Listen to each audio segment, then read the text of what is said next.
You're listening to Here to Chew Bubblegum. If Abraham Lincoln were alive, he'd listen, but he's dead.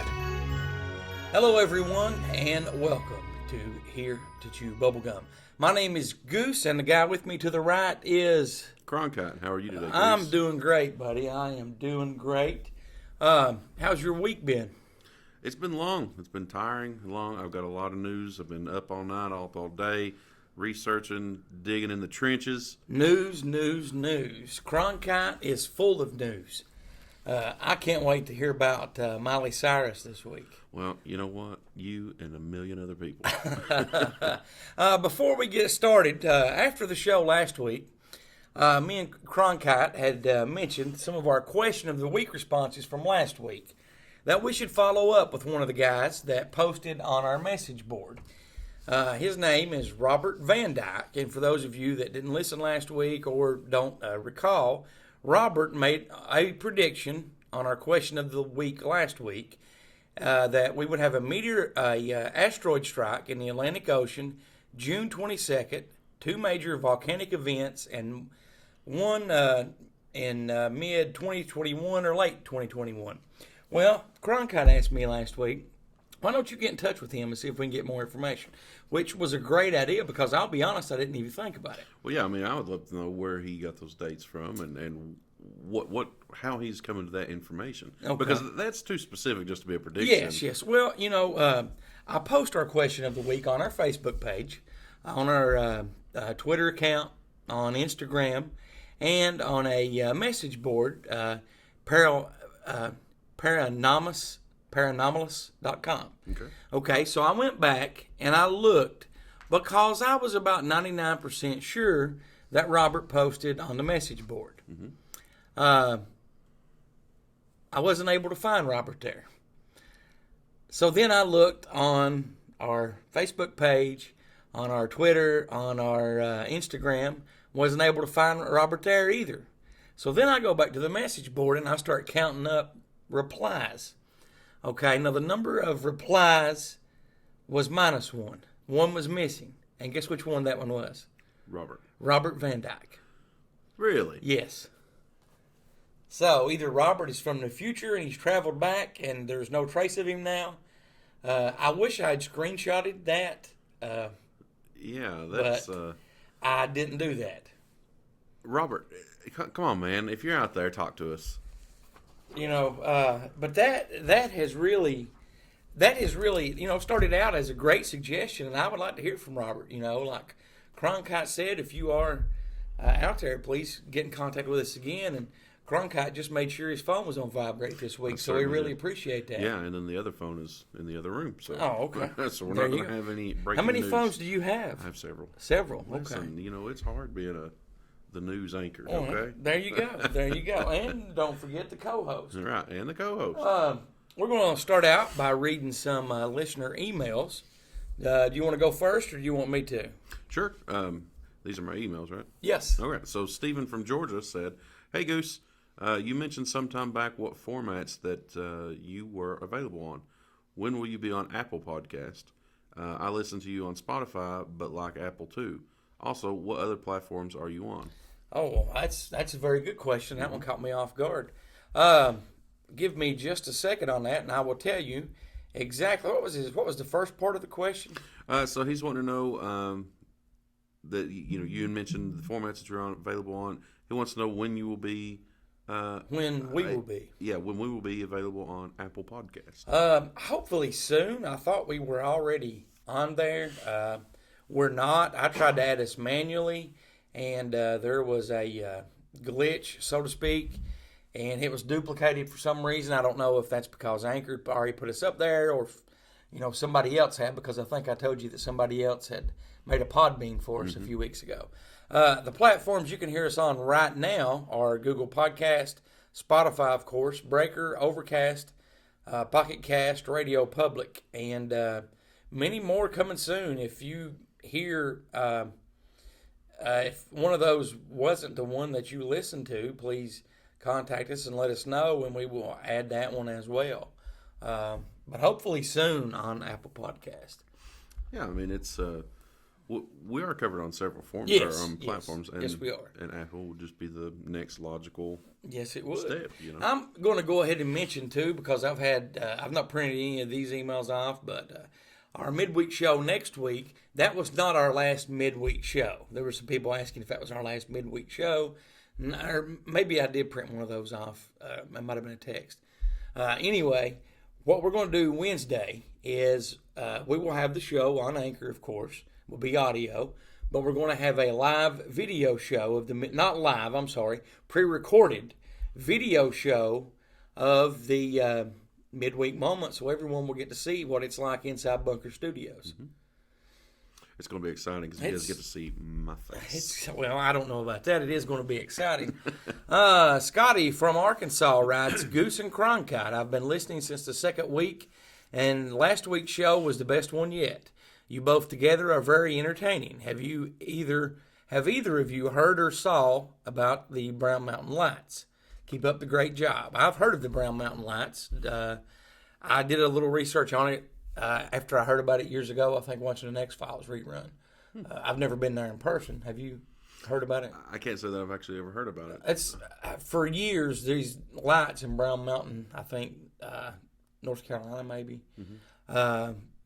And you can see them for miles and miles. Nobody's ever been able to pinpoint, to pinpoint where they come from. They talk about it could be like toxic gas or, light deflection from somewhere else. But no. I mean, the light deflection and the toxic gas and the swamp gas and the weather balloon, it's tired. It's done. Yes. Just call it what it is, right? And I totally agree with you, man. Go ahead and read us another email, Cronkite. Jennifer from West Virginia wrote, Hey, Goose, the midweek show that you said next week's would have a new format. What does that mean exactly? I understand that Cronkite will be with you. Is there something else? Please keep on doing the midweek show. Well, maybe I should have waited before. But, again, the midweek show next week will be on Anchor, of course, audio. And on our YouTube page, we'll have audio and video of myself and Cronkite. Let's see. Jessica from Tennessee says, my favorite urban legend is the Skin Tom story. Have you heard of that? Skin Tom story? Yeah, I've not either, but she goes on to tell us about it. Tom found himself chasing after the wrong woman in the mid-1920s and paid the ultimate price. He took out a young lady on a date to Lover's Lane in Tennessee countryside. Unknown to him, the lady was actually married. Her husband tracked them down and murdered the woman before dragging Tom from the vehicle and skinning him alive. Tom is said to still hang around Lover's Lane, dripping with blood and carrying a knife to punish all those who play games with adultery. I'd never heard of that. Wow, that's dark. That's very dark. So I wonder if he hangs around like a peeping Tom? Like a peeping Tom? You're a pervert, man. Or if he hangs around like his skin suit's just kind of hanging from the trees. I don't know. But, please clarify, Jessica from Tennessee. And thank you for that email, Jessica. That's interesting. I'm going to look that one up. You nosy little pervert. Yeah, right. Go ahead with your next one there. Norman from Kentucky says, please keep us updated on any new developments of the train versus UFO from Paintsville. I never heard of it until you mentioned it on the show. I've researched it myself and agree with you and Cronkite.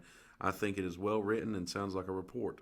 I know that text isn't more evidence without the report. I think it happened and further information hasn't been found yet. Keep searching and I think that you can uncover the truth. By the way, I really like the Truth Is Out There series. When are you going to do it again? That's a good question. That's a good question. Yeah, we actually are going to be doing it next Sunday. Yep, we were just talking about that. But you'll have to listen to the midweek moment and watch the midweek moment to find out what we're going to be talking about. Yeah, and Norman, the train versus UFO thing, I mean, that has just, that's kept us on pins and needles here. We love it, not only because it's right pretty much right down the street, yes, but it's just so cool. Yeah. It's dripping with just news factor. News factor and cover up. I love it. Definitely cover up. Love it. When I read that email and added that one to the bunch to print off, I went back and looked at the report again, and the story, and it is written just like an incident report. Absolutely. Yeah. I mean, that's the first thing I thought of when I read it. I was like, this sounds like an incident report. An incident report. Me too. Aaron from Kentucky emailed, I just want to say thank you for keeping me entertained at my night shift job. Some nights drag by, but Here to Chew Bubblegum keeps me sane, or keeps me safe from boredom, and makes my night go by faster. Oh, good. Well, thank you very much, Aaron. We definitely appreciate that. Yeah, absolutely. And Rita from Pennsylvania emailed, love the show. Keep it up. In my opinion, last week's show was the best one yet. We think the same thing. I mean, I think we found our groove. Our niche, so to speak. Yeah. Why do you always get the short ones again, though? I mean, I can't read well. That's the problem here. Well, it is easy for you to contact us at Here to Chew Bubblegum. You can call, text, or leave a voicemail. Hopefully, soon we'll get a message that we can actually play on the show. Mm-hmm. I'm going to have to let you listen to some of the crazy ones. I really want to. The little app that I have on my phone, it only stores so many. So Right. if I'm not going to use it, I just go ahead and delete it. But you can always call, text, or leave us a voicemail by calling 606-373-3396. That's 606-373-3396. Or you can email us at goose@heretochewbubblegum.com or myself, Cronkite, at heretochewbubblegum.com. Like he said, thank you very much for tuning in, and we will take a short break and be back in just a few moments.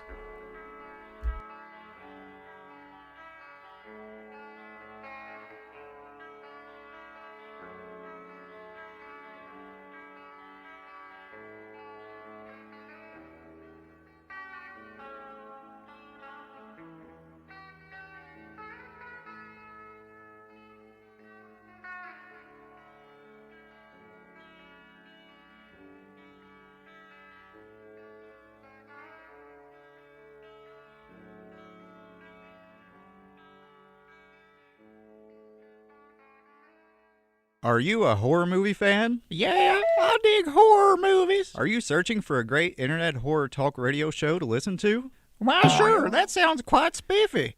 Then you need to tune in to deadpit.com.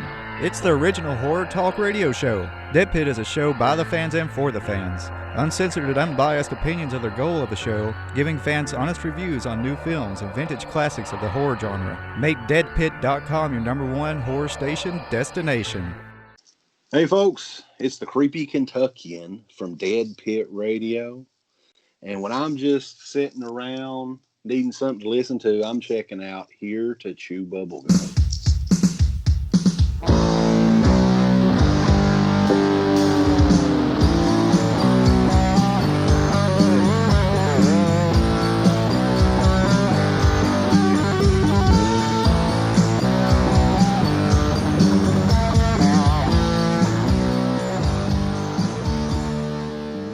Welcome back.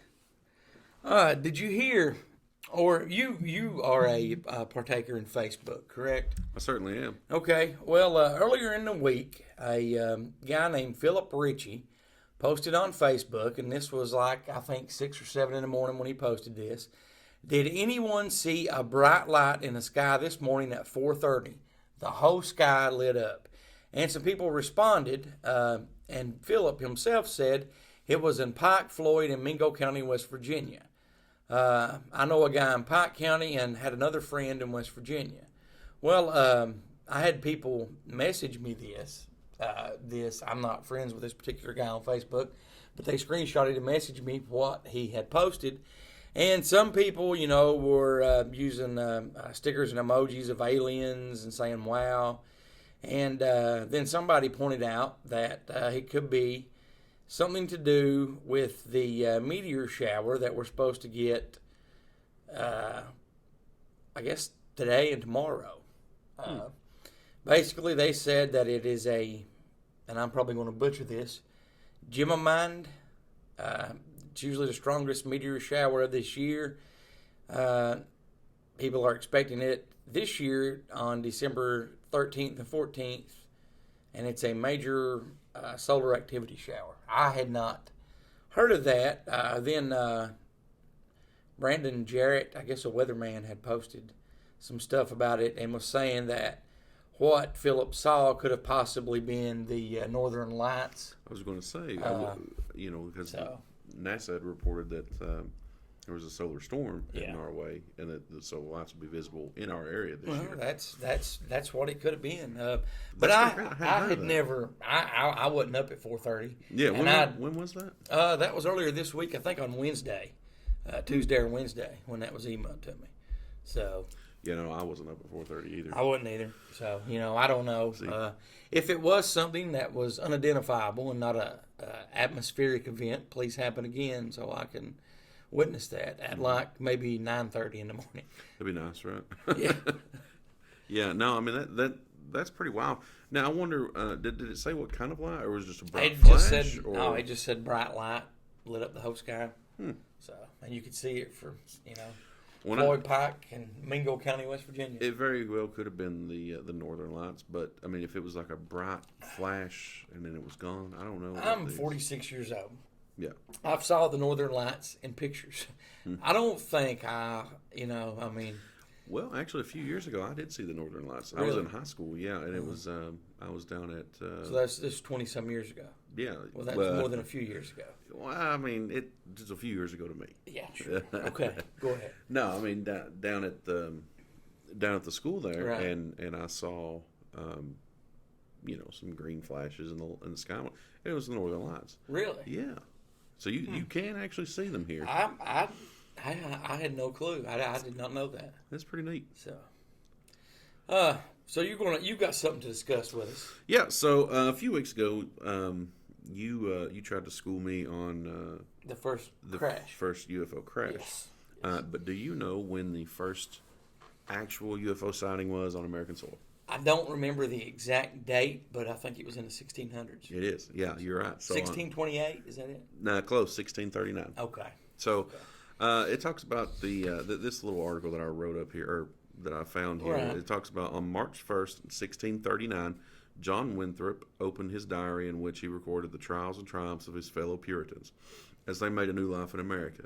As the governor of the Massachusetts Bay Colony, he put pen to paper and began to recount a most unusual event that had recently caused a stir among the English immigrants. Winthrop wrote that earlier in the year, James Everell, a quote, sober and discreet man, unquote, and two others had been rowing a boat in the muddy river. Now, this is kind of interesting. So, Right. which flowed through swampland and emptied into a tidal basin in the Charles River, when they saw a great light in the night sky. Quote, when it stood still, it flamed up and was about 3 yards square, unquote, the governor reported. When it ran, it was contracted into the figure of a swine. I'm not sure what that means, but And, the way that they were back then, I'm surprised nobody didn't yell, witchcraft! yeah, right. Well, they probably did, but so over the course of 2 to 3 hours, the boatman said that the mysterious light ran as swift as an arrow, darting back and forth between them and the village of Charlestown, a distance of approximately 2 miles. Diverse other credible persons saw the same light after about the same place. The governor wrote that when the strange apparition finally faded away, the 3 Puritans in the boat were stunned to find themselves 1 mile upstream, as if the light had transported them there. The men had no memory of their rowing against the tide. Now, see, all right, so if you're fixated on something and you're floating in the river, Right. it would make sense to float down the river. Yeah. You're a mile away. Okay, well, you didn't notice that. But they went against the tide 1 mile up the river, Trying to. and they had no recollection of rowing the boat that way. So that that was kind of neat. And then an odd sight returned to the skies of Boston 5 years later.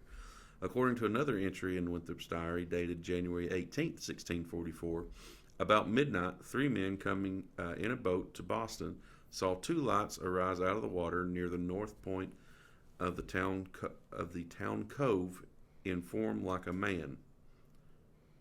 In form like a man, it says. So it was humanoid. That's what it says, but it was 2 lights. It says, and it went at a small distance to the town, and so to the south point, and there it vanished away. A week later, Winthrop wrote, another unexplained celestial event occurred over Boston Harbor. A light like the moon arose out of the northeast point in Boston and met met the former at Noddles Island, and there they closed in one, and then parted, and closed and parted diverse times, and so went. You know, I really hate the way they talk. Like that. It's hard to- Henceforth, Yeah. therefore. So that's pretty wild, and there was a lot of activity around Boston. I wonder what was going on there then. Well, there's still been, just back in the summer, you had the unidentified flying object that was over Boston. Well, yeah, that was captured on video. And that whole northeastern area. I mean, the Salem witch trials. Yeah. Supposedly all of the forests up there are haunted. I mean, there's a lot of paranormal and and I know we've not talked about this a lot, but I know we disagree. I don't believe in God. I mean, I have saw things before, but as far as something physically hurting you, oh yeah, I don't think that that's possible. That's just you know, and I could be stupid and closed-minded on that, but I just don't. No, everyone has their own opinion on that. It's different experiences for different folks. You know what I mean? So you've never experienced it, so you don't know. And, nor have I. I've never been physically harmed. Well, I mean, I have saw things before in the past that did freak me out, but I just kind of in my mind, and even once I think out loud I said just go away and leave me alone. And I had just a real bad attitude towards it, and it went away and left me alone. So, Interesting. That was probably 12 or 13, maybe 14 years ago. So, I don't know. I always love to hear about old accounts like that, to hear, people how they describe it, like it was a campfire in the sky with wheels and, well, and it rose out of the bay and it took the form of a man. Yeah.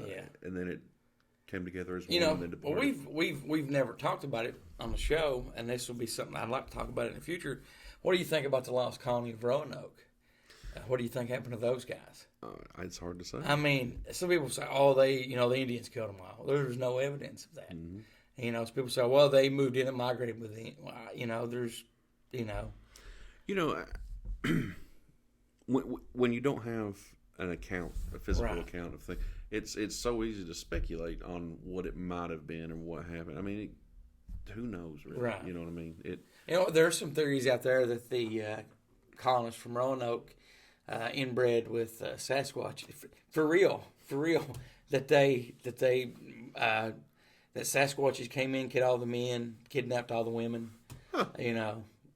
I have heard that. That's like one of the Native American theories. Because if you study any Indian culture, Native American, they talk about, they don't call him Sasquatch. I can't think of what they refer to him as, but, they're really thorough on their records and so forth. Right. Well, moving on from a 2011 article from the from the Daily Independent in Ashland, Kentucky. They reported in 2011. I'm just going to go over this because I'd never heard of this. The title was, UFO sightings abundant in eastern Kentucky. MUFON investigating. Eastern Kentucky has become a hotbed for UFO sightings and reports, according to the state director for MUFON, Mutual UFO Network, otherwise known as MUFON. The whole neck of the woods along the Big Sandy River is a hot area, and so is Bowling Green. Just crazy stuff is going on, said David McDonald, the director for MUFON Kentucky and assistant director of investigations for the volunteer agency dedicated to documenting and investigating UFO reports.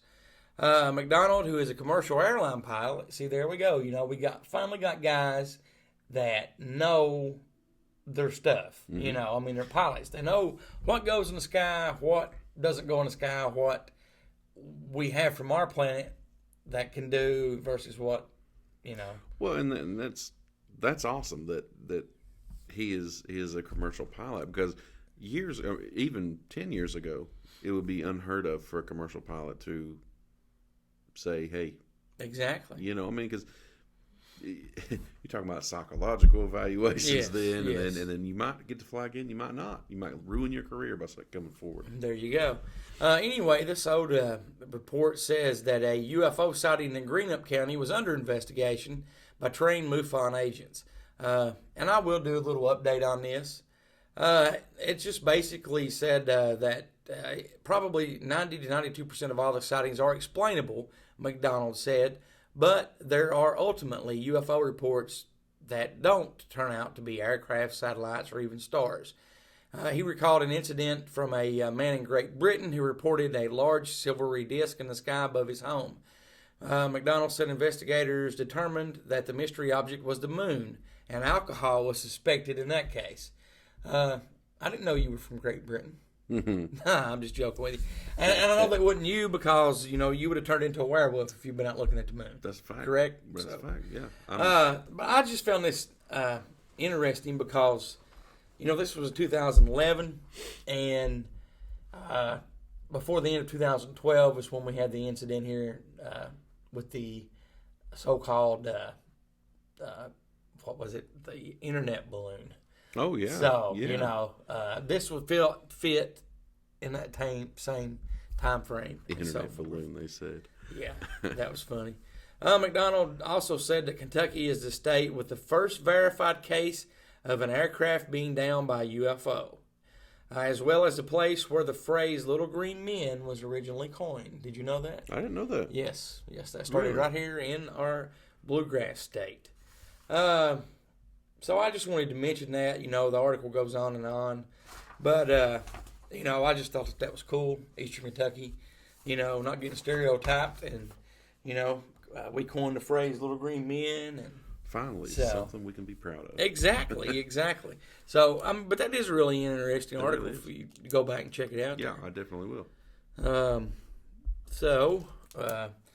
Okay. This one, I have looked forward to this. I'm going to give you some of these, Sure. and we can read these entire. Let me see. I think I got 4 pages. I'll give you page 3 and 4. That'll work. Okay. Now, this website, I can't think of the name of it right off the bat. Let me see here. Real quick, while I'm looking this up, did you have any updates for us on the homework? Oh, yeah. Actually, I printed out a map. Oh, good. So good. I can show you because, again... Now, I hope everyone remembers what his homework assignment was this week. It was how far was the first monolith location from Skinwalker Ranch? Now, I know that we had talked about the fact that Skinwalker Ranch is on the eastern side of Utah. Right. And I was right. The location of the monolith was in the southeastern. If you look here, I had to draw out Utah for you. Okay. But Skinwalker Ranch is in the northeast corner, and the monolith was in the kind of in the southeast. So this is in the same kind of section of the state, though. Absolutely, and kind of in a straight line. How many miles would you say that is? Like, not air miles. I mean, if you're looking at that air miles, that's not going to be many air miles at all. No, not at all. That is pretty neat. Let me see here. I'll give you a rough guesstimate. Okay, give me that rough guesstimate. So while he's doing that, this site that I found has some UFO reports all across the United States. What's the answer? About 200 miles. 200 air miles? About 200 straight line miles. Okay, so then you're talking about 75 to 100 air miles, which is not much at all. Mm-mm. So I think we could safely say that is in pretty much the same It's, vicinity. Yeah, I mean it's definitely in the eastern. Good job on your homework. You get an A on that this week. Well, thank you. Do you want to keep this for a souvenir? Yes, All I right. want you to sign the bottom of it too. I certainly will. But anyway, this site here, you can look up UFOs from all over the world. The site started back in 2012. It is not available. That's why I couldn't pull it up on my phone. You can't pull it up on a cell phone, only computer. And it's like a mobile data UFO something. There's a bunch of stuff after it .com. And I stumbled across it totally by accident. But anyway, we're going to talk about the 2020 UFO reported cases from Kentucky. Okay, the first one is a leather lengthy one. Lines of light aligned at 45-degree angle move left to right. That is the title. And this occurred in Concord, Kentucky on January 7th, 2020 at 5:30 a.m. And the description goes, at 5:30 a.m., I was hunting deer in a field near New Concord, Kentucky. I thought I was seeing a meteor split up and grabbed my brother to get his attention. As we stared at it, we realized it wasn't a meteor, but a line of lights. They were aligned at a 45-degree angle with the horizon and moved from right to left. Since we both had binoculars attached to the outside of our camo, we pulled them up and we were able to focus on the lights. They seemed rectangular and formed a band. They were not like several ships in formation, but literally a band on the object. I can't stress the size enough. It sounds unreal, but my guesstimate would be that the lights could have been around 100 feet tall and a mile long, all touching. We jumped out of our chairs and ran into the field to watch the object before it disappeared over the horizon. The whole event lasted maybe 20 seconds. It didn't disappear, but continued traveling out of view. I called the police when I left the field. I'm a veteran of the United States Air Force, husband and father of 3, an engineering student at Murray State University. I'm not looking for attention or making this up. I'm just hoping that someone else saw or reported what we witnessed. Wow. And that was the first sighting of this year in Kentucky on January 7th, 2020 in New Concord, Kentucky. Wow. So, I mean, this site is unbelievable. I'd like let to, you read one there. I'd like to I'll have research to, that I'll a have to little bit email, more. I'll have to email that to you. Yeah. See if there are local papers reported on that or something. Other people maybe reported it. So the headline on this one is Perfect V-shaped object with black in the center. Happened in Ashland, Kentucky on March 3rd, 2020. And the description is, I saw a perfect V-shaped object. The top left of the V was detachable and mobile. I have a video of a small, moving, star-like UFO that changed color, but the camera died before the larger object was noticed. At one point, the larger V-shaped object completely covered Orion's belt and appeared to be six to eight stars with black center mass that was indistinguishable from the night sky before drifting straight up and tilting. It seemed slow, but was moving away at pretty incredible speeds. No light from behind the outline could be seen. There was increased air traffic in the area in an unusual amount. Not too often you can see 6 jets flying paths over this part of Kentucky just to turn around and come back like they were searching for it. We only saw the big object after the star-like object flew over us. It was dead quiet and the object seemed to merge with the larger object. Before then, I'd even go as far as to say it imitated the constellation. There were multiple witnesses. I only have video of a small object as it changed direction in the air at impossible speeds. The small star The small star moved incredibly fast and low and made no sound whatsoever. That is wild. I mean, That's pretty wild, isn't it? folks, stuff's out there, and it's going to come out. Mm-hmm. I mean, it's going to come out soon. This one, a silent, transparent, V-shaped object. The location of this sighting was Paducah, Kentucky on February 1st of this year, 2020. The description goes, I saw a silent, transparent, shaped object. The object flew low and slow. The witness, all right, now this is a special note.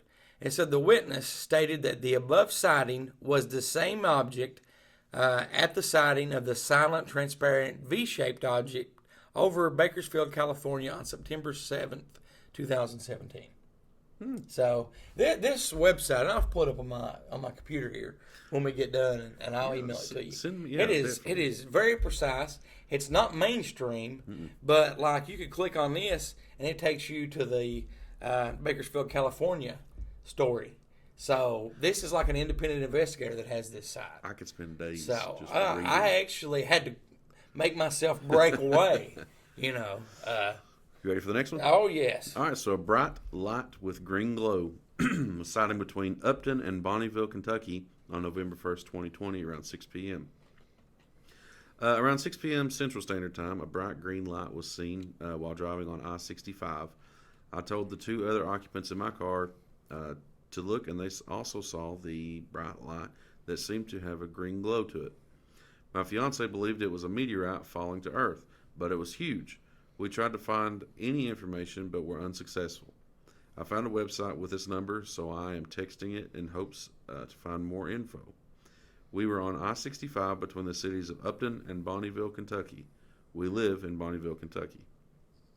So that's down towards Tennessee border. Yeah, and that's the second story that they thought it was a meteorite breaking up. That's interesting. So I mean, it would have to be. And what was the date on that one? That one is November 1st, 2020. Okay, so that was like less than a little bit over a month ago. Right. So I mean, and it sounds. You take that one November 1st versus the first one I read on January 1st. Mm-hmm. Sounds like there could be similar. That's what I was saying. It sounds like a very similar. And so what that tells me is that these objects, their lights are almost erratic. Yeah. Which is, I'm kind of getting the vibe that these are man-powered, unidentified flying objects. You think so? Because of the similarities.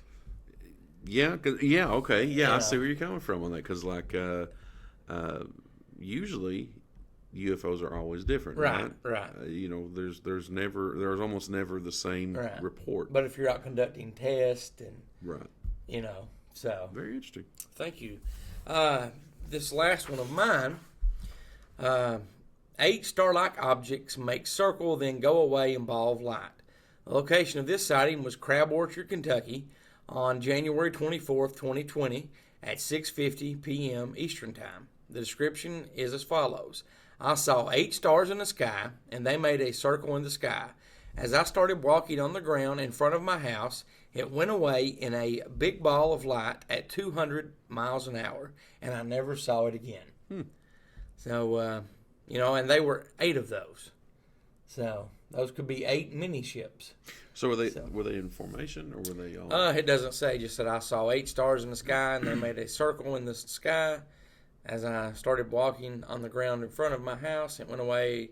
It's like they saw, like maybe they were, playing Follow the Leader or something. Yeah. Whoosh, well, if they made a circle, so I guess it would be separate. Yeah. For sure. Yeah. So, what do you think? Do you think this disclosure is going to come out next year? I think it's going to happen sooner than later. I don't know if 2021 will be the year, but I think it's going to happen a lot sooner than. And I mean, you've talked off the air about this. I think by the end of the summer next year, we will have full disclosure. I mean, and you still have to go back to one of the people that wrote in last week. The government kind of did disclose it back in April, and nobody cared. No, nobody cared. Mainstream news didn't really follow it. You know, that's true. And now some of your news stories are interesting because you're going to be reporting here in a little bit on the Israeli guy, and and I brought that up to you, I think, like 2 weeks ago. Yeah, it's that is an interesting story all the way around. Yes, it is. And I've actually since I printed this out since the midweek moment, there have been a follow up to that. There's several follow ups, but I printed one out, so we're going to talk about the one because the other's about Texas. Right. The great state of Texas. Yeah, Texans. They are ready for disclosure. Apparently, that's what I read. So well, and I mean, if I had to move anywhere, I would actually pick Texas because, when me and my son last year drove through Texas, I mean, friendly state. I just loved it. I mean, Texas probably is the friendliest state I've ever been in. Texas is beautiful, and it's, the term big sky. It's a big sky. You know what I mean? Exactly. Well, we're going to take a break. Cronkite is going to come back with news, and then we will talk about a story. Let's see. We will talk about the mystery object that fell from the sky through a Kentucky home. Concrete. Cronkite. Just as long as you get the C and the K. Okay. Cronkite. I had better not talk like that. Cronkite is going to talk about the infamous Tri State UFO incident, and we're going to have some question of the week responses as well as listener text. We'll probably start out the segment with listener text. Okay, that'll be great. What are we listening to right now? What is everybody listening to? What's the name of the show? What? We're on a show? Yes. Oh, here to chewbubblegum.com. And we will be right back. What was the name one more time? Here to chewbubblegum.com. And we'll be back in just a moment. Hey, this is James Smith with The Edge Studios, and you're listening to Here to Chew Bubblegum. Do you have a Roku device? Do you want to escape the everyday? Then download the Edge TV. That is the Edge TV on your Roku device, spelled capital T, capital H, #3. Let James, Stacy, Greg, and the rest of the gang keep you entertained. The Edge TV, available now on Roku.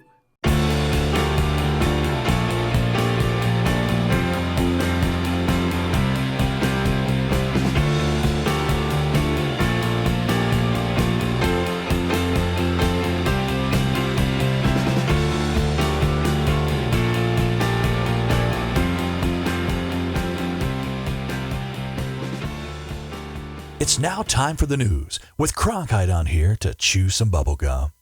And welcome back. We're going to jump into the news. So this first story I'm going to talk about is alien invasion is the latest 2020 threat as UFO sightings shoot up in New York. Add War of the Worlds to everything else 2020 is throwing at New York. Sky gazers have reported a huge increase of unidentified flying objects seen in the state. Already, 184 unexplained flying crafts or lights seen in the state have been logged with the National UFO Reporting Center. In almost all of 2019, only 151 were seen. The sightings include bright lights, strange sounds, and oddly shaped objects. A person in Staten Island gave a terrifying description of a burning sensation following a sighting. And that's when I felt this heat, like feeling going through my body, they reported. You don't think it was chlamydia, do you?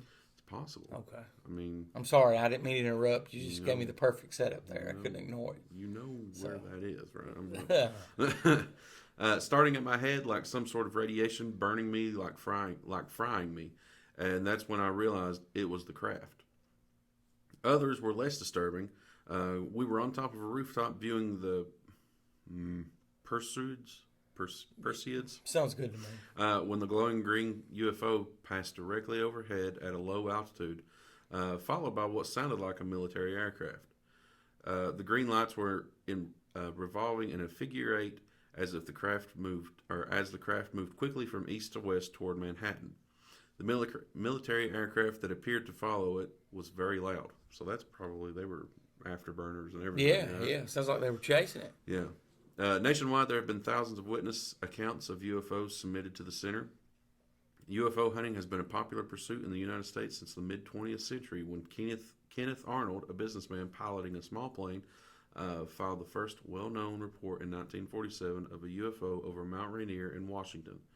Arnold claimed that he saw a high-speed crescent-shaped objects zooming along at several thousand miles per hour like saucers skipping on water.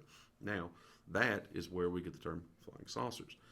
Although the objects Arnold claimed to see weren't saucer-shaped at all, his analogy led to the popularization of the term flying saucers. What do you think about that story? That is pretty neat, you know. And I can understand honestly why you would have a hard time seeing a UFO in New York City because it's so lit up. There's so much light pollution. Yeah, you know, it's so lit up. So when you see something like that, I mean, and there's three major airports in New York, in and around the New York area. So these people are accustomed to seeing aircraft of all kinds. So when they see something odd, especially with they know what it is. What green light on it? Green lights. So yeah. All right. Moving along. The Pentagon responds to a release of a photograph taken by a Navy pilot showing an unidentified object. Here we go. Once again, the Navy. Right. The Navy's into everything. So a new media report shows that what is described as an unidentified aerial object, or UAP, flying near a U.S. Navy jet. How do you like the term UAP? I don't like it. I don't like it at all. It's hard to say. It's UFO. Yeah, it's UFO. Just call it what it is. There you go. In an article published Wednesday on the Debrief website and a new article Thursday, writer Tim McMillan goes into detail about several top-level briefings on the UAP task force. the Advanced Aerospace Weapons Special Application Program, or AAWSAP. They lock their letters there. Big initials. Big initials. And the Advanced Aerospace Threat Identification Program, or the AATIP, that were given to high-ranking members of the Congress and military staff. In the more recent article, Debrief published a photograph showing what is characterized as a UAP. One of the new pieces of information is about a recent UAPTF report put out this past summer, which included a photograph taken by a military pilot showing an object near his jet. The Debrief writes the photo was taken by a military fighter pilot during his flight off the eastern coast of the United States. What does UATPF stand for? I don't know. There's no Unidentified aerial phenomena of the picture. Yeah. Okay. Yeah. That sounds good to me. So in 2019, Mystery Wire was given a copy of the same cockpit photo. Mystery Wire was told the photograph was taken in 2018 by a Navy pilot using his cell phone. At this time, we cannot confirm if there were any other photographs of this object. Mystery Wire reached out to the Department of Defense for a reaction to the publication of this photograph. I have nothing for you on that. I am not going to comment on whether something was or was not in a classified intelligence report. In general, regarding UAPs, to maintain operations security and to avoid disclosing information that may be useful to potential adversaries. DoD does not discuss publicly the details of reports, observations, or examinations of reported incursions into our training ranges or designated airspace, including those incursions initially designated as UAP. So that was Sue Gow, Defense Public Affairs Operations. Let me ask you a question. I mentioned the name UAP, and I just had a thought there as you was reading the end of that story.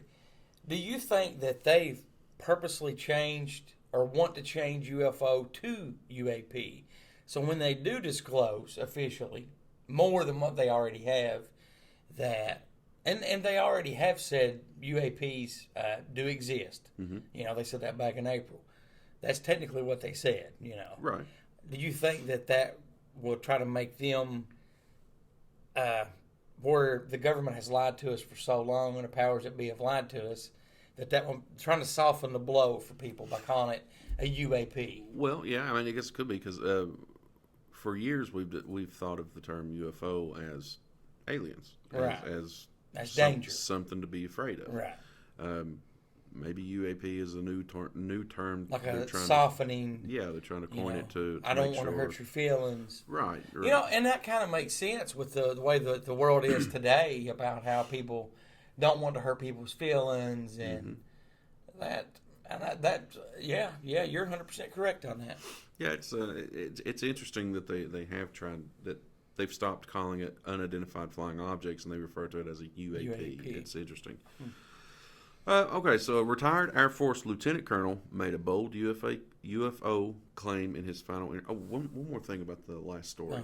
Did you notice that in that quote there toward the end from the public affairs officer, she did say disclosure. Yeah. So they're actually using that term more. Yeah. Now you're killing me because this is a story I've been waiting on. Yeah. So well, no, this is not the story you've been waiting on. This is a completely different story. Okay. The story you've been waiting on is follow up next. Oh, So okay. Just calm, All right. woosah. I'll just sit here and be quiet. So Lieutenant Colonel Robert Friend was in charge of Project Blue Book, the military's famous UFO study. Have you ever seen that show? Yes. It's an awesome show. Yes, it is.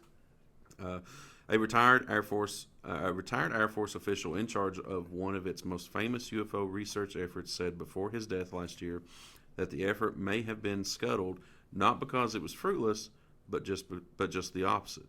In a clip from the new documentary The Phenomenon, we talked about that a while back. Lieutenant Colonel Robert Friend pointed to the sudden closure of Project Bluebird in 1969. Quote, which would suggest what? He asked before answering his own question. That they knew what it was. James Fox, the film's director, added, or didn't know what it was. But Friend, who led Project Bluebird from 58 to 63, persisted. Also the other way, Friend replied with a telling grin, that they did know what it was. So he's pretty much just saying, straight up, hey, we figured it out.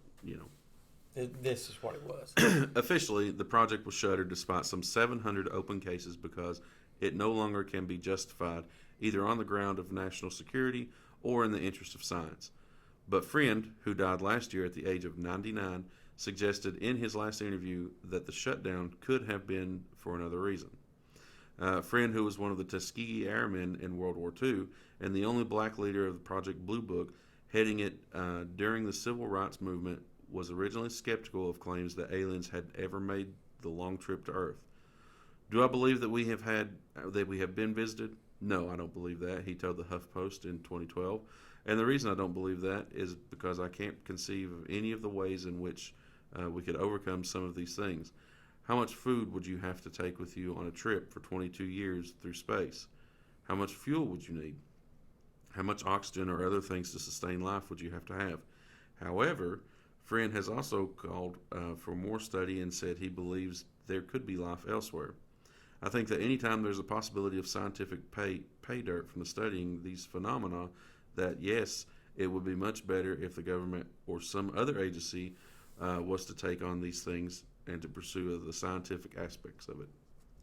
So it kind of sounds like he's going back and forth. Yeah. Well, thank you very much for your service, sir. Absolutely. More recent revelations indicate that the U.S. government's interest in the UFOs didn't end with Project Blue Book, but have continued in other forms, much of which is detailed in the phenomenon. Of course it has. So he's saying that that they knew what it was, but doesn't think we've been visited. So how does he?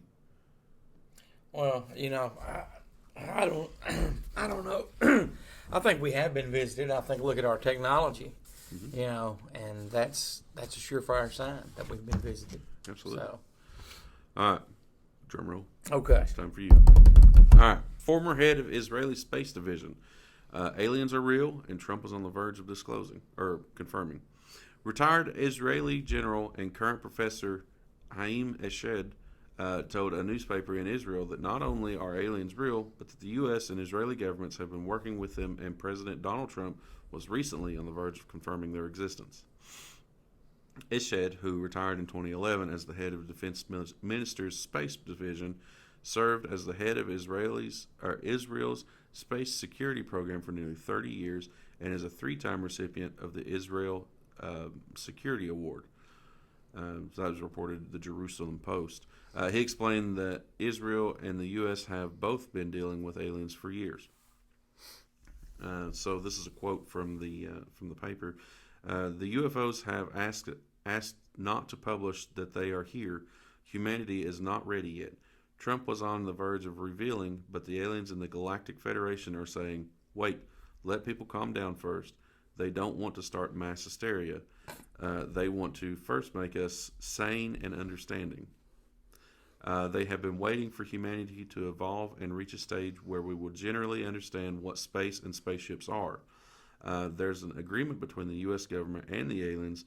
They signed a contract with us to do experiments here. They, too, are researching and trying to understand the whole fabric of the universe, and they want us as helpers. There's an underground base in the depths of Mars where their representatives are, and also our American astronauts. If I had come up with what I'm saying today 5 years ago, I would have been hospitalized. Wherever I've gone with this in academia, they said, the man has lost his mind. Today, they're already talking differently. I have nothing to lose. I have received my degrees and my awards. I am respected in universities abroad, where the trend is also changing. The 87-year-old's claims are far-fetched, and there has been little to no evidence released by officials to back up his claims. Eshed's claims come a few months after the U.S. Department of Defense released a statement announcing the establishment of the Unidentified Aerial Phenomena Task Force. Oh, the UAPTF is Task Force. Okay. So on August 4th, 2020, Deputy Secretary of Defense David L. Norquist approved the establishment of the Unidentified Aerial Phenomena Task Force. The Department of the Navy, under the cognizance of the office of the oh my gosh, what do you think about that? Do you honestly think that the government would be like, okay, come on in, take our people and experiment on them? I don't believe that for a second. Sorry. But what I will say is, I wonder almost if it's a. Because I wonder if it's his age. He's 87 and he's lost his friggin' mind. He could have, but here's the thing: is like, so if someone had traveled however far to get here, chances are they have technology that we can't stop. Right. Would it be smarter to enter an agreement with a species like that, or would it be smarter just to say no, you can't do it, and then risk a? Well, all right, but let me throw another question at you. What makes you think that they would just not come and take over? Why would they want to go to? You know what I mean? Yeah, no, I mean, why would they want to go to the top dogs? Hey, can we have your permission to? Yeah, I mean, and who knows? Maybe they didn't go to the top. Right. Maybe we went to them and was like, okay, listen, we're, just to keep you from. I'm very open-minded. Anything's possible. Mm-hmm. But here's my biggest thing: if I was out spewing this, you better have proof. There you go. You better have proof. I would have proof. But now to speculate, maybe. If I'm going to play devil's advocate here, please, by all means. But if that were the case, we reached out to them and said, "Hey, if you don't attack us or take over, you can experiment on these people." And you got to look at how many missing persons reports are there every year that people are never found. No bodies are ever found. Well, but that could be people falling into other dimensions. Well, that's true too. But it also could be the Galactic Federation, alien Galactic Federation. It's possible, and it's a very entertaining story, and I'm going to follow it. And not to switch subject, but we were talking earlier about some of the Facebook groups that we're friends with, and I glanced over one this morning rather quickly, and something basically, some scientist, I think in England, has said that they think they have found a super highway in the galaxy where if you got on this, it's kind of similar to how an asteroid or comet travels. Yeah, I've seen that. It will boost you forward so much faster. So, kind of like a slipstream, jet streams kind of thing. Yeah, that's and that could potentially help us with space travel and colonization of other worlds or whatever. How many more stories we got left there? Well, if we have time, I've got 2 more monoliths that have appeared. Please, by all means, go ahead. All right, so I'm starting to get a little skeptical of these monoliths. Okay. And this is coming from a guy who just totally. Yeah. They're real. Okay. Yeah, and this is also coming from a guy who buys into the Galactic Federation as well. So here we go. Okay. So you actually believe the Galactic Federation? I want to, man. I'm a Star Trek fan. I want to believe there's a Galactic Federation. You're someone, this 87-year-old man is. Do you agree with him? I'll take every word he says. But he's not showing any proof. Absolutely not. Does he just look honest in his pictures or news interviews? Never seen him. Okay. All right. I'll be honest with you. No, I want. You want to believe so bad. I want to believe it so bad that I'm not looking at the obvious. Gotcha. You know what I mean? Gotcha. Obviously, it sounds made up and BS. Gotcha. But I just want it to be true. All right, so a new monolith has appeared in England off the Isle of Wight. They call it a magical structure appears on a beach. The monolith has mysteriously appeared in Britain just days after similar ones were spotted in the U.S. and Romania. The unusual mirrored structure was discovered on the Isle of Wight, an island off the south coast of England. Resident Alexia Fishwick said she was dumbstruck when she came across it during a beach walk on Sunday and described it as really quite magical. Let's see. And then it kind of just goes into the talking about the monoliths from around the world.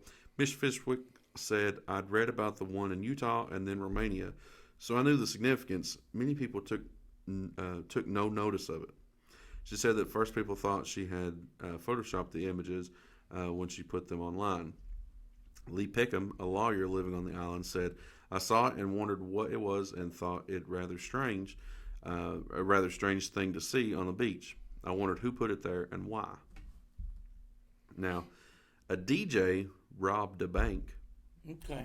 Another island resident was also among those who took a stroll to see the site for themselves. He mused, "I'm not sure if it's aliens, a Coldplay PR stunt, or a local mirror dealer drumming up trade, but it all got us down the beach anyway." All right, so there's that. Okay. The other one is one in Australia. Okay. So a monolith has appeared in Australia. The new monolith in Australia has cryptic coordinates for locations all over Now, the see, world. this one, when you tell me about this is really interesting. So we know another monolith. It's amazing how quickly a story can have people going from, well, this is awesome, I wonder which galactic species put it there to advance human evolution, to, oh, for God's sake, just admit it's a marketing stunt for Coke. So far there's been one in Utah, California, the Isle of Wight, Romania, and now Australia. What about Pennsylvania? There's one by the candy store. There is one in Pennsylvania. Let's see. The first set of coordinates that are on there actually marks the location for Trump Tower in New York. Who knows at this point? Maybe it's a marketing gimmick for Trump in conjunction with the galactic civilizations he's supposedly in contact with. The other coordinates point to seemingly random locations, including Managaha. I don't know how do you pronounce that one? Maganaha. All right, sounds good. Maganaha. It's an uninhabited island in the northern Marina Islands, and the Sphinx in Egypt. If you're going to write mysterious coordinates on a monolith, may as well put the Sphinx in there while you're at it, right? Right. Though mysterious, we're pretty sure now that all the monoliths are copycats of the original monolith in Utah, which has appeared in Google Maps since 2016. There's even footage of one group of copycats taking a monolith out into the middle of nowhere and then discovering it. All right, so the monolith story, I'm going to keep following it because it's interesting. I really do believe that the first two were real. Were legit. Were legit. Strange. I definitely think the first one was legit because it was there for 4 years before anybody noticed it. Yeah. Now, with that being said, how great is it that the entire world has been pulled together to create these monoliths and place them? I mean, it's just kind of like a fun game, I guess, now for everyone. Yeah. And it's kind of neat. I'm gonna keep looking at it because I think there's more to it, especially for the Utah one. And maybe, who knows? Again, conspiracy brain.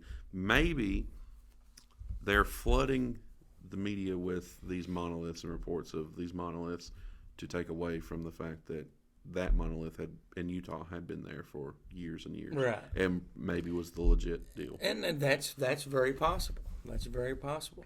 Well, Cronkite, thank you very much for the news. You are an awesome news guy. That's why you get the name Cronkite. We'll be back in just a moment. You're listening to Here to Chew Bubblegum, recorded from a secret location in the city that moves mountains.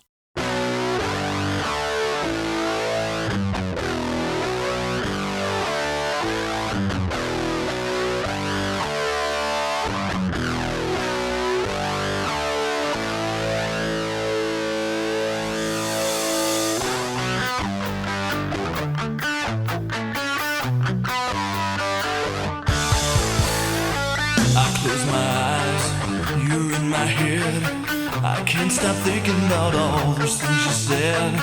I should have known it always ends up this way. Those nights alone, thinking about you. I'm sick and tired of playing your fool. Comes down to this, I need an answer today. I gotta know for sure. I just turn and walk away before I hurt you.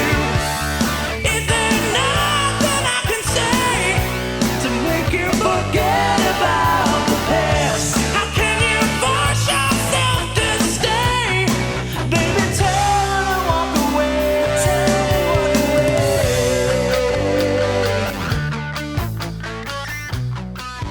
You're listening to Here to Chew Bubblegum, recorded from a secret location in the city that moves mountains. And welcome back. Very exciting news there. I didn't mean to laugh at you over the old No, guy. not at all. No. Just, and you've explained to me a little bit off the air, so I I'm open-minded to that. Like I said during that segment, love doing the show with you, man. I have looked forward to this all week. So, thanks everybody. You are listening to Here to Chew Bubblegum with Goose and Was Cronkite. that one of those bless his heart kind of moments? No, it certainly was. No. Did it sound like it? It certainly did. How would you say it if you were going to go bless your heart? I'd be like, bless your heart, Oh, bud. bless its heart. It ain't smart. No, I didn't say that. We're going to start out with some listener text. Okay. We had several listener texts this week. The shadow government said, my favorite urban legend is Bigfoot. I think they really exist because they're seen all over the world. I tend to agree with him on that. Mm-hmm. What about you? There are species we're discovering every year. I mean, I think that just because we haven't seen it, or we don't have proof, doesn't mean that it's not out there. Right. Exactly. Before we go any farther, I want to welcome Ned the janitor. He is here in Bunker Studios. Hello, Ned. How are you, Ned? Good, how are you? We're doing great. Thank you, Ned. Just wait just a little bit before you start vacuuming. You can go ahead and get the toilets back there. Cronkite left you a surprise. Mm-hmm. You are welcome. Go ahead and read the next listener text there, Cronkite. All right, so Dark Matter says, I heard that the psychic canceled. I hope that you get to reschedule the interview. Psychics and fortune tellers they do fascinate me. They fascinate me Yeah, too. yeah. I mean, and Richard Miles is who he's talking about. Yeah, Richard had something come up. And hopefully within the next 2 weeks, I'll get to interview him, and we'll have that definitely before the end of the year, because I told him that I really wanted to get his interview before the end of the year. Also, and I've not talked to you about this off the air, maybe the last show that we do at the end of this year, we'll do a year-end type review thing. What do you think about that? I think it's in one of our segments. Yeah. So let's see. UFO Lover 2018. I think that UFOs and aliens are real. I think that time travel is real, and that aliens know how to do it and have shared the secrets with some humans. That goes back to your story there a little bit in the news. And it does. So. It's weird. There are, while I've been doing my research, there have been a few stories, more than one, that say that the aliens are actually us from a future, that we have evolved into whatever. Right. Whatever they are. I have never heard that. It's interesting. It's an interesting theory. It's not something particular. I mean, it's not like the Federal Federation, the Galactic Federation, right. Of course, Right. But it is what it is. So, E.T. Homie says, what's your favorite UFO-related movie? For me, it's the Roswell TV movie that was shown in 2 parts back in the early 90s. If you've not saw it, I recommend it to you. I have saw that. It's been some time ago. I'd like to go back and see it again. My favorite UFO-related movie. There's so many. I don't think I could pinpoint one. How about you? I like War of the Worlds. Are you talking about the original one or the Tom Cruise one? The Tom Cruise one. That one is a good one. The Day the Earth Stood Still was pretty good. Are you talking about the original one or the original. Keanu Reeves? The original. Okay. That one's a good one too. I like the original for sure. I mean, honestly, and this is going to sound like a cop out. I'm gonna say Superman. All right. Don't give me that look. All right. There we go. The reason I'm gonna say Superman is because he's my favorite superhero, All right. and that is the first movie that I actually remember my dad taking me to when I was little. Okay, that's fair enough. That's fair enough. And I know it's not like the War of the Worlds or The Day the Earth Stood Still, but he is an alien. That is true. So Guardians of the Galaxy is a pretty good one. that one is a real good one. I like that one. That one is a real good one. And I guess that kind of goes into it's kind of my favorite superheroes was Iron Man, the Avengers. Mm-hmm. I kind of enjoy that. I think that's pretty cool. I like Spider-Man. Mm-hmm. Spider-Man's So, good. let's see. Jay wrote, Cronkite mentioned the TV show V last week. Do you think an alien invasion could be similar to that? Not the aliens being lizards, but the way society reacts and is overwhelmed before people band together and fight back. That is an excellent question. That is a good question. And I can tell he's put some thought into that question. I could see it being like that with a combination of War of the Worlds. I think, Or, not War of the Worlds, Independence Day. Yeah. So I say, it's hard to say how society would react. I mean, you look at how polarized the last 4 years have been politically. It's hard to say how people would react to that. But yeah, I think if there were an alien invasion, I think similar to the show V, Right. They would infiltrate and maybe have disguises for a while, and then, I don't know. I don't really like to think that the hostile aliens would be a thing, but it's always a possibility. I don't know. But do you think that they would look like us, or do you think that I've always thought that they would appear how their environment, they would be suited how their environment is, not how ours is. Mm-hmm. Yeah, I mean, I don't know. I mean, yeah, you make a good point. Like I said, I think they would try to disguise themselves as best as possible. That is, if they didn't look like us. I mean, who's to say that we're the only species that look like us? Right. You know what I mean? That's definitely true. You've got a good one there.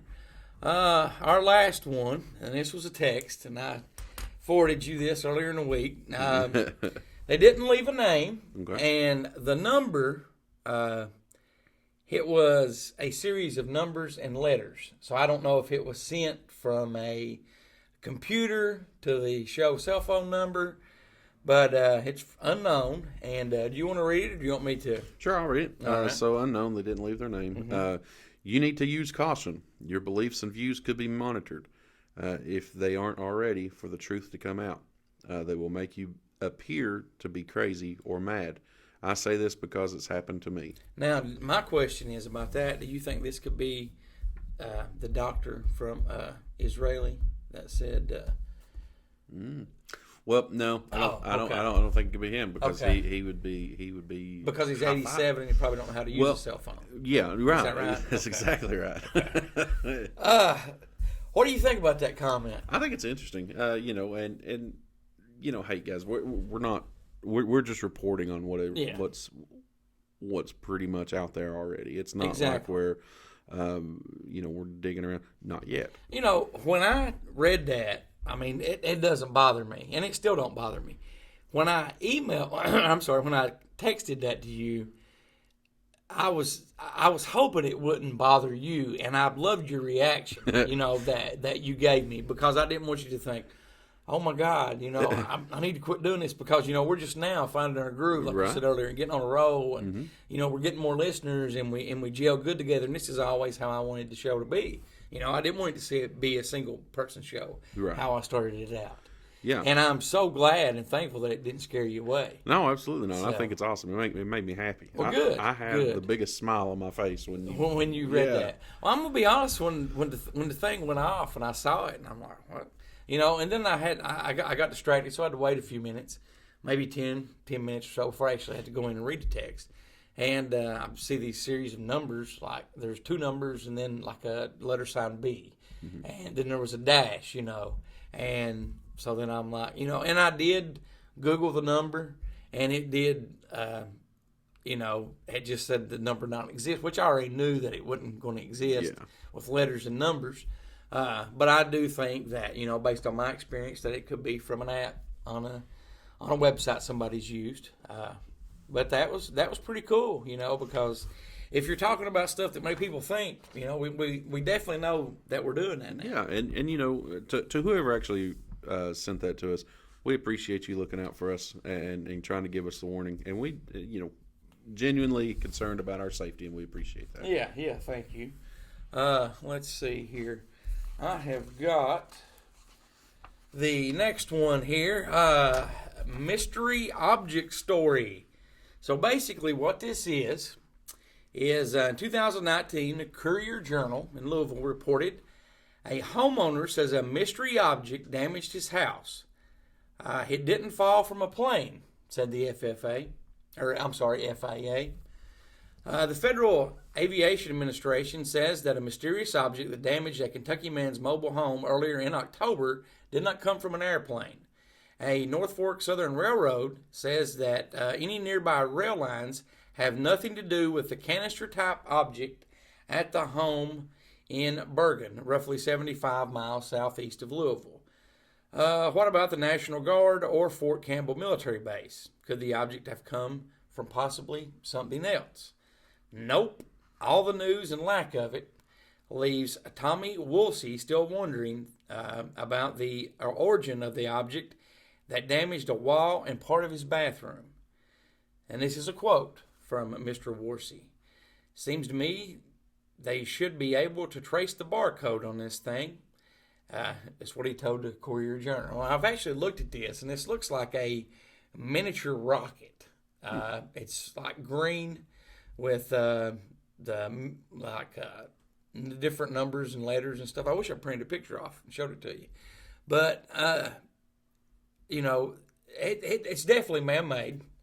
But everybody denies that it came from the Air Force Base, that nothing fell off a railroad. Let's see. Woozy discovered the object in a wall in his home on October 13, 2019, after returning from a weekend out of town. The object was a type of canister about 2 inches round and 10 inches long, and very heavy for its size, Woozy said. Authorities initially believed that the canister had fallen from an airplane, but FAA spokesman told the Courier Journal that an investigation has determined the object is not an aviation part. Also in a statement, the North Fork Southern Railroad said that the railroad company confirmed that the damage to Woozy's home was not caused by any of their equipment. So they contacted the Mercer County Sheriff's Office, and they came out and did a report, but they declined comment into the story. So had you ever heard of that one? I'd never heard of that one. Yeah, that was that was definitely something. I'll have to email you or text you that picture of that. I'd like to see that picture. So moving on. So have you ever heard of the Tri State UFO battle? I have heard of that. Yes. All right, so we're going to talk about that today. So the Evansville Courier and Press, that's Evansville, Indiana. Mm-hmm. At first look, it looked like a monkey. Maybe even an old man. But the more Glennie Langford stared, the more she realized it was something much weirder. The figure toddled through the darkness. It was no more than 3 feet tall, with 2 eyes that shined from the far edges of its head. And good Lord, was it covered in metal. Or was that aluminum foil? Langford was one of the several people who spotted the creature out of the window of a cramped Bell, Kentucky farmhouse on the night of August 21st, 1955. There was John Sutton and his brother Elmer, their wives O.P. Baker, Billy Taylor, and a gaggle of children, and all of them were growing increasingly tense. Earlier in the evening, the kids had noticed eerie circles of light hovering above the home, and right before the figure appeared, some of the adults thought they'd seen something plummet out of the sky and cannonball into a nearby field. Some said it looked like a shimmering bathtub. Others, though, claimed it resembled a flying saucer. They were starting to wonder if that's where this sawed-off little grunt had come from when they realized their problems had multiplied, literally. The figure was now joined by an army of tiny monsters who rose from the weeds and swarmed around the house, pressing their grotesque faces against the windows. One of the men charged out of the house and immediately felt something seize him by the hair. Langford fainted, children screamed, and the Suttons had enough. They grabbed a 12-gauge shotgun and a .22 pistol and opened fire. Lead lashed across the once quiet farmland, causing the creatures to scatter. But according to the Suttons, they could have just stood still because the bullets just bounced right off them. Several law enforcement agencies from nearby Hopkinsville Police Department and the U.S. Air Force investigated the encounter in the coming weeks. All of them dismissed it as nothing more than fantasy. I think it was imagination that built up from talk that got started among the people, Christian County Sheriff Deputy George Bates said. They just got themselves worked up over nothing. But that's now known as the Kelly Hopkinsville encounter has become an infamous story among alien fanatics. Proof to them that extraterrestrials have visited the planet. So there is a drawing, a sketch that right. one of the folks did of it, and it looks that's pretty wild looking. Yeah, that is, and that incident is where the little green men came from that we talked about earlier in the show. Yeah, and that particular town that happened in, they now have a festival You know how we have Hillbilly Days, and Yeah. they have one. I think it's called the Little Green Men Festival or something like that. Oh man, But they capitalize off of that. So it's alien themed. I think there was a road trip in our future. So, well, there's when stuff starts opening back up, there's a lot of road trips in our future. Hey Ned, will you drive us on our road trips? Absolutely. Thank you very much. You missed a spot over there, bud. I'll get it here in a second. Okay.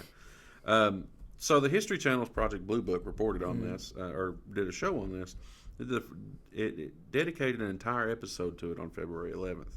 The series, named the Air Force's half-hearted study into the unidentified flying objects, has been described as a mix of the X-Files and Mad Men. Now, there are more. All right, so the investigation. Russell Greenwell wasn't so sure. The Hopkinsville police chief was sitting at home around 1 a.m. on August 22nd, 1955, when the phone rang. The desk sergeant told me a flying saucer had landed at Kelly. He told the press 21 years later, I thought he was kidding, and I told him I'd get even with him in the morning. But when Greenwell arrived at the chaotic scene, he realized it was no joke. Any aliens were gone, but several law enforcement agencies had taken their place, including, reportedly, a smattering of military police from Fort Campbell. According to the people in the farmhouse, the goblins or aliens or whatever they had been swatted away, had swatted away the bullets for hours when they finally vanished. The group reported the gun battle to the police, and law enforcement scoured the property, even hiking to the spot where the saucer had supposedly landed. There were no indentations, no burnt grass, Greenwell said. The tiny figures didn't leave behind any evidence either, and none of the neighbors reported hearing or seeing anything strange. The only person who even flirted with confirming the story was a Kentucky State Trooper who claimed to see a meteorite dash through the sky and slam to the ground like an artillery shell. But the tension returned just after dawn. There were MPs and police everywhere, and all of a sudden a cat came out of an old hog house, and one of the MPs stepped on the cat's tail. Greenwell told the press, "You never saw so many guns come out of the holsters and machine guns come up, ready to fight when the cat screeched." So there was a long battle. Yeah, there was a long battle, and I think that I don't know what site you got that off of, but you can do a little more research on that, and I think there is, from what I've read on that, and I've researched that a few times. Somebody does say that there was neighbors that did witness not just the asteroid, but maybe lights prior to the asteroid. Well, and I thought I had heard that also, and also, if there's that big of a gun battle, and I'm pretty sure I'd heard this before, that several neighbors confirmed that they were shooting something. Yeah, and kept on going. And I also think that one that I read said that there was indentions in the ground.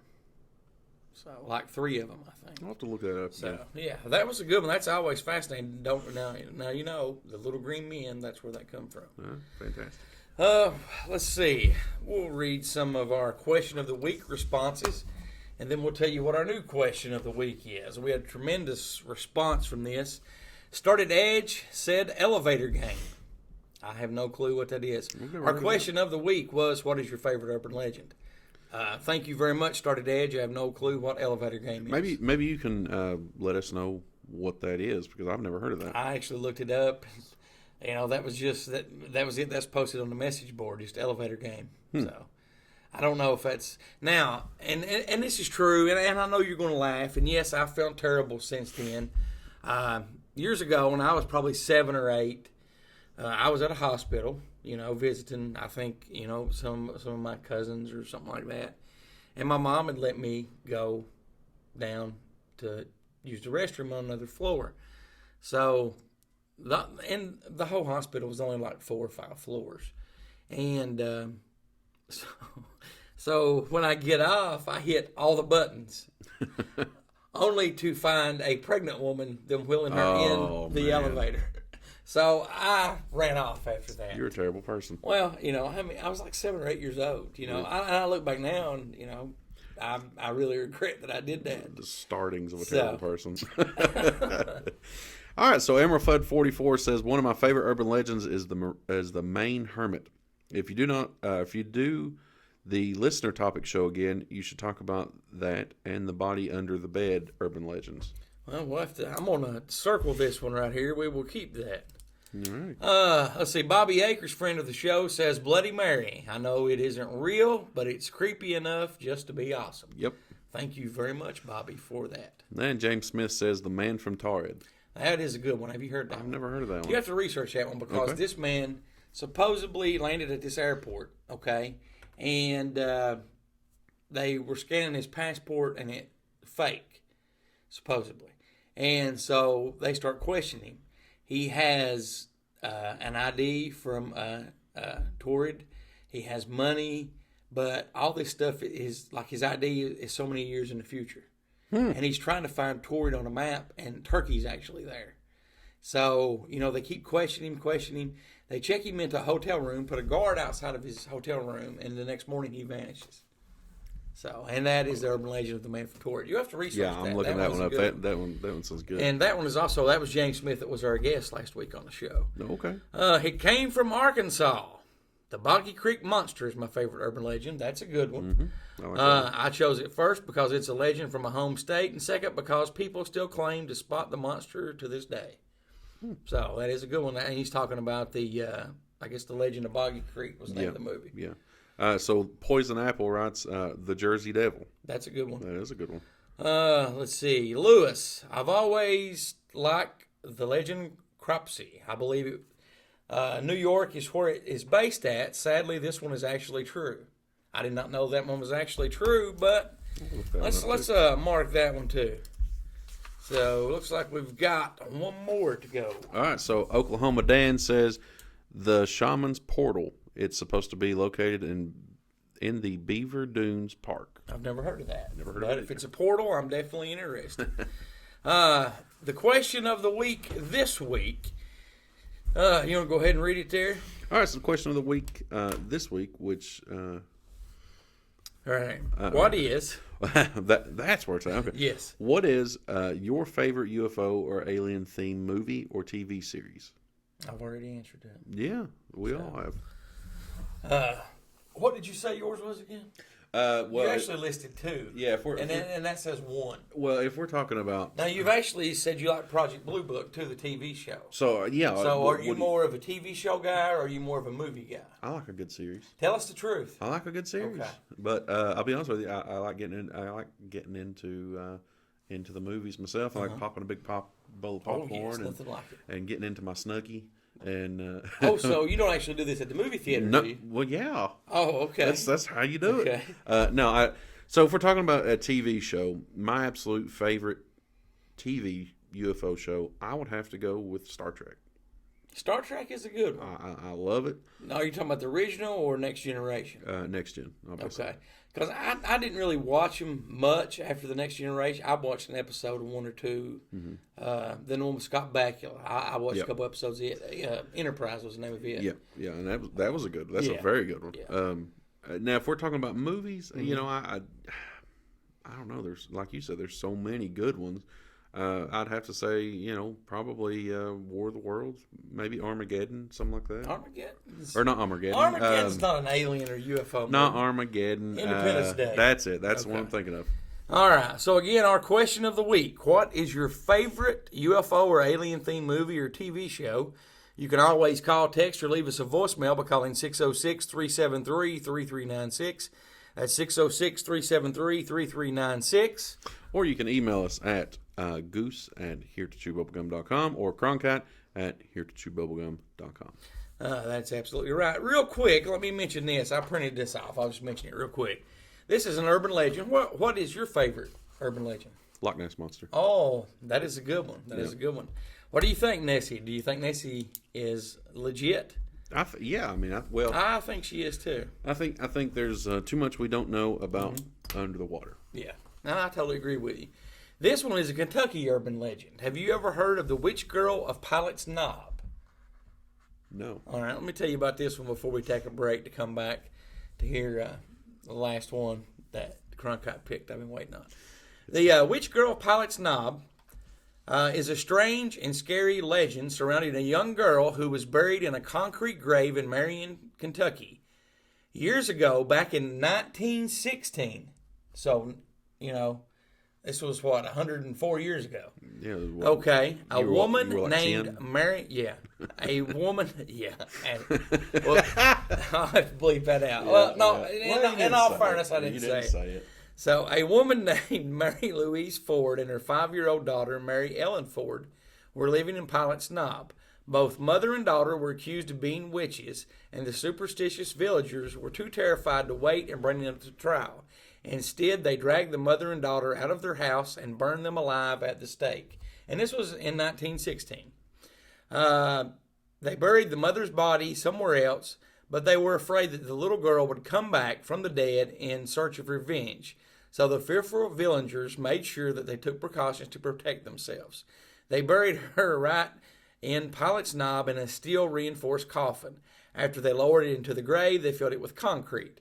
They then put gravel on top of that and built a metal fence all the way around the grave. The fence was made from interconnected white crosses, while the villagers believed this would keep the ghost of the little girl trapped inside.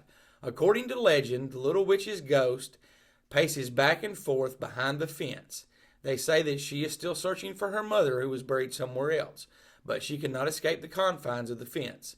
Some people have even seen tiny children's footprints around her grave. Locals believe if you visit the little witch's grave alone and get too close, her hands will come up from the grave, grab a hold of you, and drag you into the concrete. For those that have seen her, says that she wears a white dress that is scorched at the bottom and has very long blonde hair that is smoldered at the end. People who live in the area advise visitors not to go near the gravesite. I never go there, said one local. No one does.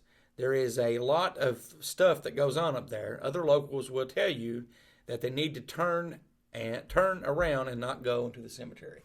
And that is the Kentucky urban legend of the Witch Girl of Pilot's Knob. What do you think about that?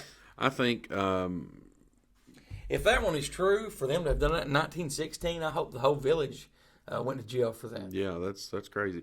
I think, I know you said you don't actually believe in ghosts, right. But let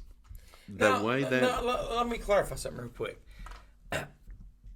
I have saw things, so I do think ghosts are possible, and I do kind of believe in ghosts. I don't believe ghosts could physically harm you. Is what I would say. Well, all right. So what I will say is, regardless if she was a witch or not, I don't really particularly believe in witches. Right. I think there are other things like gypsies or whatever they are.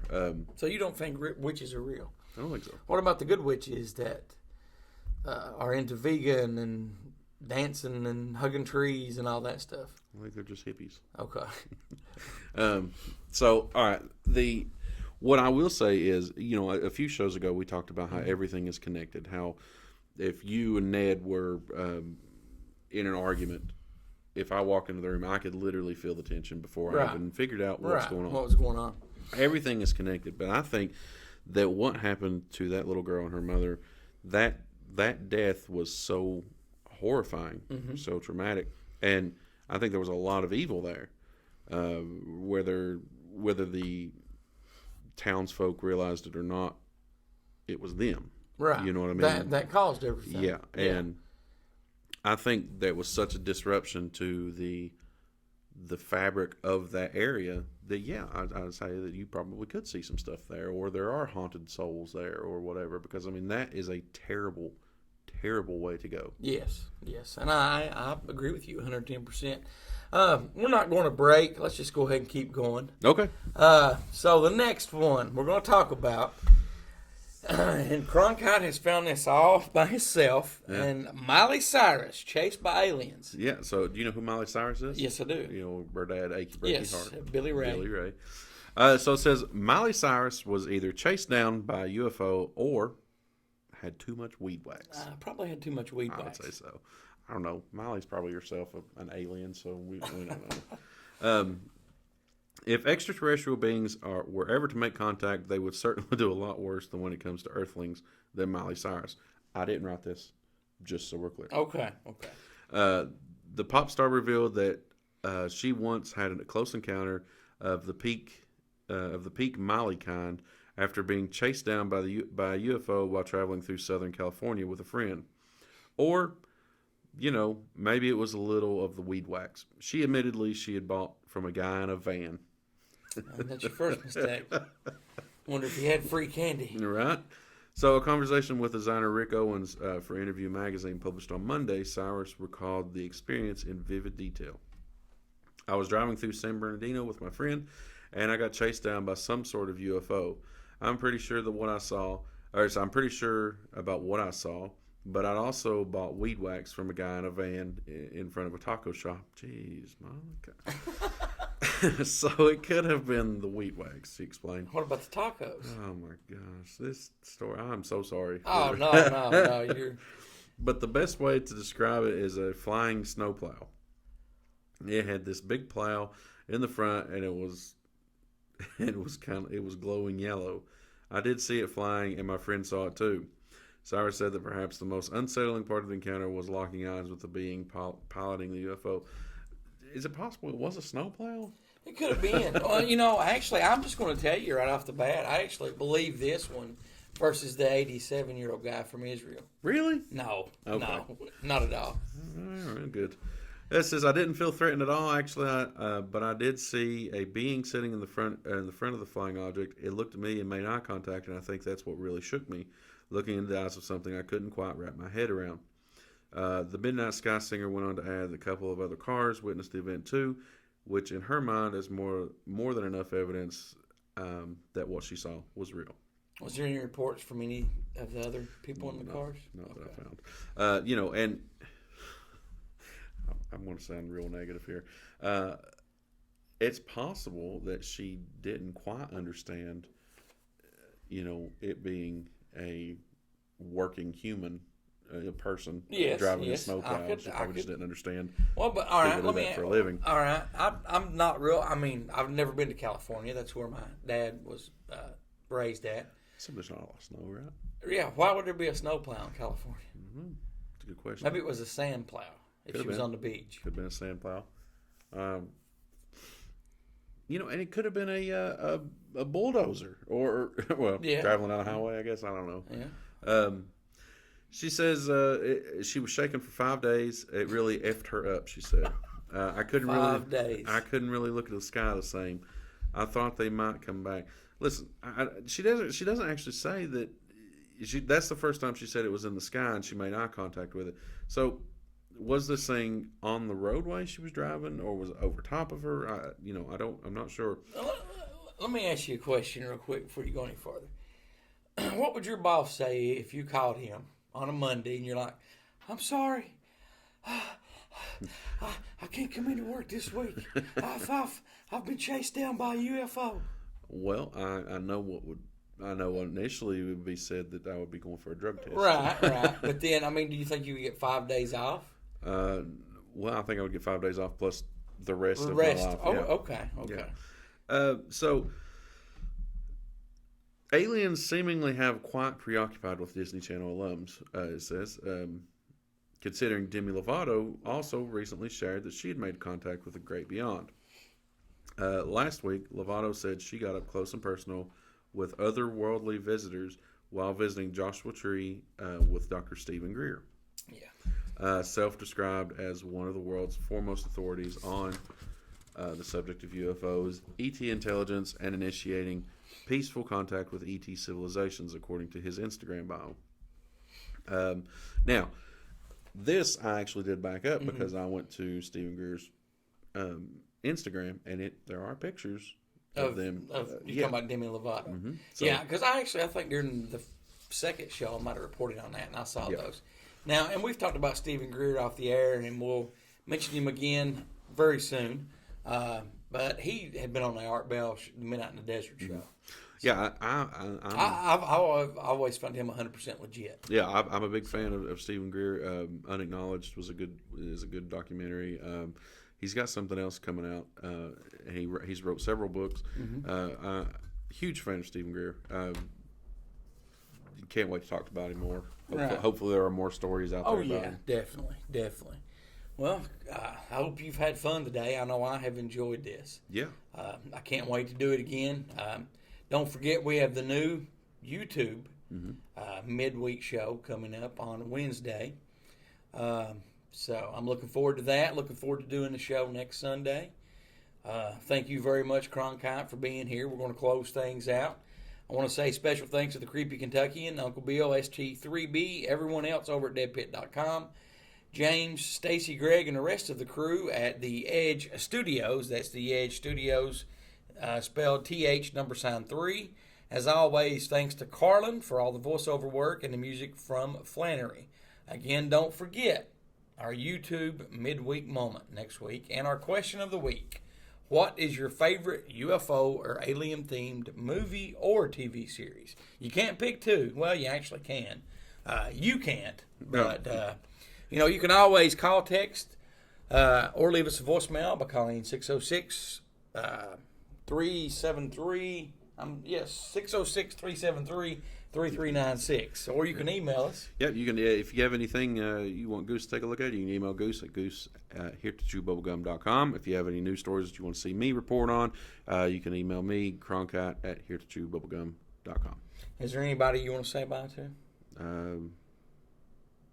Goodbye, Cronkite. Goodbye, Cronkite. Yeah. Goodbye from Goose, Cronkite, and Ned the janitor who's cleaning the toilet. We will see you next week on Here to Chew Bubblegum.